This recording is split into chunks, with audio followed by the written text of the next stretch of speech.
రోజుకో స్తోత్రం ఛానల్కి స్వాగతం సుస్వాగతం. ఆదివారం రోజు అనారోగ్య సమస్యలు మరియు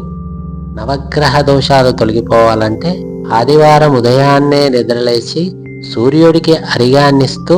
ఈ సూర్యమండల అష్టకాన్ని 3 సార్లు వినండి. మీకున్న అనారోగ్య సమస్యలన్నీ తొలగిపోతాయి. సమస్సవిత్రే జగదేక చక్షుషే జగత్ప్రసూతి సిద్ధినాశ హేతవే త్రయీమయాయా త్రిగుణాత్మధారిణే విరించి నారాయణ శంకరాత్మనే యన్మండలం దీప్తికరం విశాలం రత్నం ప్రభం తీవ్రమనాదిరూపం దారిద్ర్య దుఃఖ క్షయకారణం చ పునాతు మాం తస్సవితుర్వరేణ్యం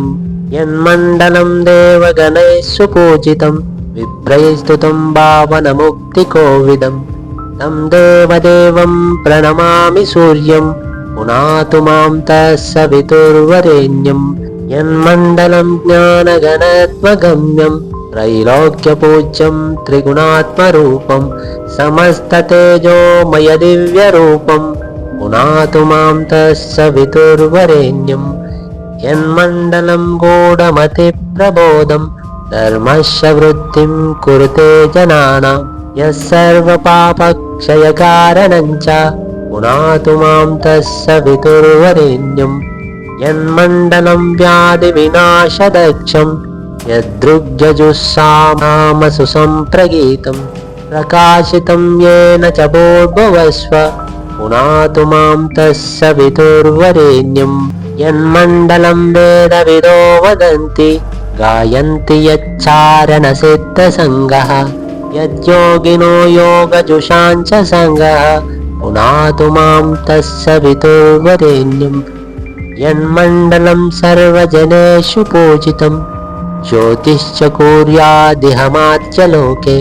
యత్కాలకల్పక్షయకారణం చ పునాతు మాం తస్సవితుర్వరేణ్యం యన్మండలం విశ్వసుజాం ప్రసిద్ధం